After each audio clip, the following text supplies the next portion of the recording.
Genesis chapter 6. Dumami ang mga tao sa mundo at nagkaroon sila ng mga anak na babae. Noong makita ng mga heavenly beings na magaganda yung mga babaeng anak ng tao, ginawa nilang asawa kung sino ang magustuhan nila sa mga iyon. Tapos sinabi ni Lord, hindi ko napapayagang mabuhay forever ang tao kasi mortal sila. Mula ngayon, hindi na lalampas sa 120 years ang buhay nila. Nung time na yon, at kahit pagkatapos pa nun, nagkaanak yung mga heavenly beings dun sa mga babae. Mga higante yung mga naging anak nila. Sila yung malalakas at sikat noong unang panahon. Noong makita ni Lord na sobrang sama na ng mga tao sa mundo at palaging masama ang iniisip nila, nagsisi siya na create niya pa sila. Ang sakit-sakit noon para sa kanya.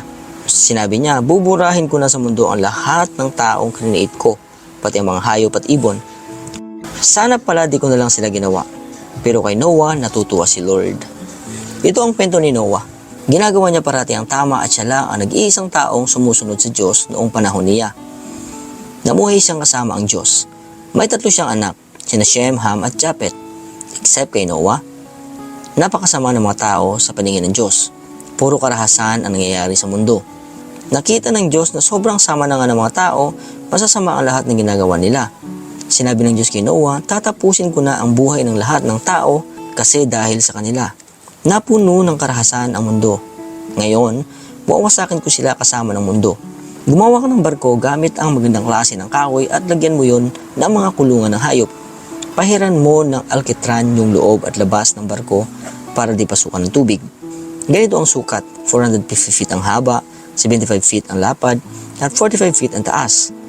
Gawan mo ng bubong at mag-iwan ka ng space na 18 inches sa pagitan ng bubong at ng mga gilid ng barko.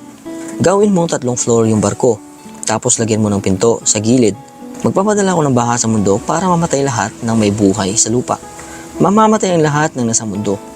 Pero gagawa ako ng kasunduan natin. Pumasok kayo sa barko, ikaw at ang asawa mo. Ang mga anak mo at ang mga asawa nila. Magsama ka sa barko ng lahat ng klase ng hayop para maligtas din sila. Tig-2 bawat hayop, 1 lalaki at 1 babae. Magsakay ka ng tig-1 pares ng lahat ng klase ng ibon, hayop at mga gumagapang sa lupa para di sila mamatay. Magdala ka rin ng lahat ng klase ng pagkain para sa inyo at sa mga hayop. At sinunod nga ni Noah ang lahat ng inutos sa kanya ng Diyos.